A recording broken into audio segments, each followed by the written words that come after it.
Bonjour, dans cette vidéo, je vais vous parler du danger des ondes. Un danger qui devient de plus en plus présent et qui a de plus en plus d'impact au niveau de la santé. Saviez-vous qu'en l'espace de quelques dizaines d'années, l'électrosmog dû aux pollutions électromagnétiques micro-ondes a augmenté de plus d'1 milliard d'un million de fois à la surface de la Terre? En sachant d'une manière prouvée scientifiquement que notre corps fonctionne d'une manière électromagnétique, comment imaginer un instant que toute l'intensité de cette pollution n'ait aucun impact sur notre santé? Le simple bon sens peut en attester. Mais de bon sens, je vais vous en parler. Toutes les antennes GSM qui émettent en 900 MHz, en 1800 MHz, en 3G et maintenant en 4G, votre Wi-Fi, votre Bluetooth, votre téléphone sans fil d'intérieur, vos babyphones, vos tablettes, vos ordinateurs et tous les systèmes numériques sans fil impactent votre corps et donc chacune de vos cellules.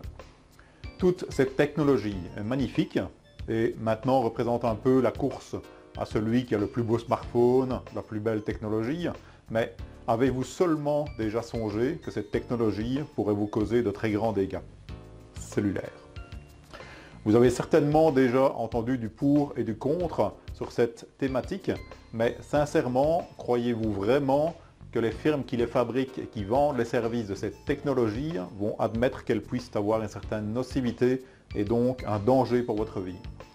Croyez-vous vraiment qu'elles vont renoncer aux centaines de millions d'euros et même aux milliards d'euros qu'elles font sur ces marchés chaque année et vont vous dire, tiens, aujourd'hui, nous reconnaissons que cette technologie est dangereuse et donc nous allons arrêter de la fabriquer et trouver un autre travail et d'autres sources de bénéfices? Croyez-vous vraiment qu'ils feraient cela? Si c'est oui, je pense que vous êtes extrêmement naïf.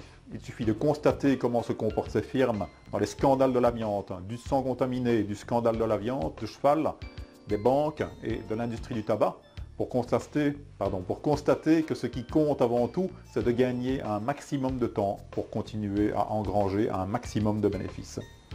Comment comprendre que, suivant les sources de financement des études scientifiques sur l'impact nocif de ces ondes, les études financées par l'industrie du téléphone mobile recensent 0% d'effets négatifs. Les études financées par l'industrie du téléphone mobile et le secteur public recensent 18% d'effets négatifs. Et pour les études financées par le secteur public et les ONG, elles recensent 36% d'effets négatifs sur l'organisme. Cette étude a été menée par Hussenhall Environmental Health Perspective, volume 115, numéro 1, en janvier 2007 sur une analyse de 59 publications scientifiques réalisées sur 10 ans concernant les effets de la téléphonie mobile sur la santé. Que dire aussi du rapport Bioinitiative qui récapitule plus de 1500 travaux publiés sur le sujet et est validé et soutenu par l'Agence européenne de l'environnement. Ce rapport recense les effets dus à la téléphonie mobile, de votre GSM, de l'UMTS, du Wi-Fi, du WiMAX, du Bluetooth, téléphone sans fil d'intérieur, du babyphone et tous les autres émetteurs de ECT. Je ne vais pas vous citer toutes les preuves qui se trouvent dans ce rapport, sinon nous allons y passer un petit temps, mais vous pouvez télécharger ce rapport sur la page de mon site, mais en voici quelques-uns en exemple. La première preuve est la reconnaissance de l'inadaptation des normes actuelles pour protéger efficacement la population. La preuve suivante est que ces micro-ondes provoquent des altérations non réparables de l'ADN et que même certains scientifiques s'interrogent sur des mutations génétiques probables.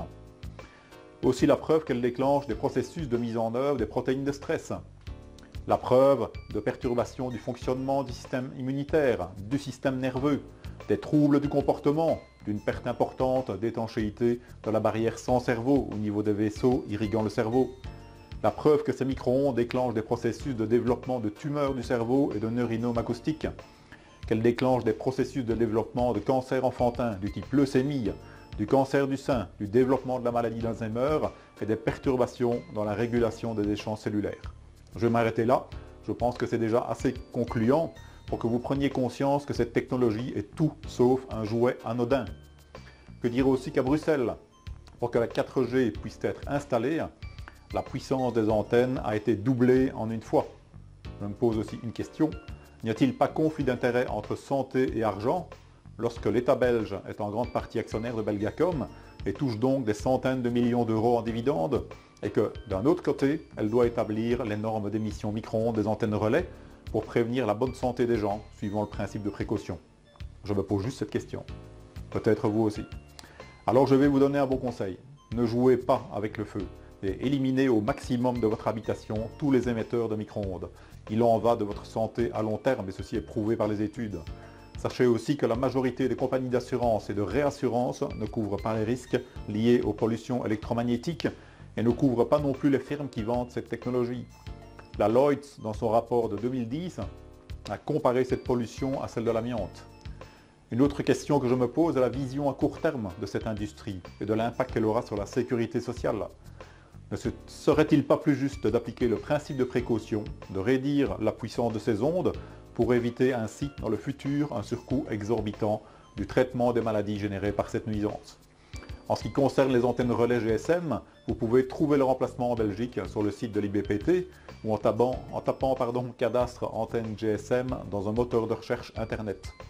Vous pouvez ainsi vérifier qu'il n'y en a pas près de chez vous, cachés dans de faux cheminées, dans les clochers d'église ou sur d'autres sites dont vous n'avez pas accès. Si vous voulez protéger de ce type de nuisance et vivre dans une maison saine, je réalise des expertises partout en Belgique et dans le nord de la France. Et évidemment, si vous y êtes exposé, je vous donne les conseils et solutions pour y remédier. Pour cela, vous pouvez visiter mon site www.harmoniedelamaison.be. Merci de votre attention et l'on se retrouve dans les prochaines vidéos. Au revoir.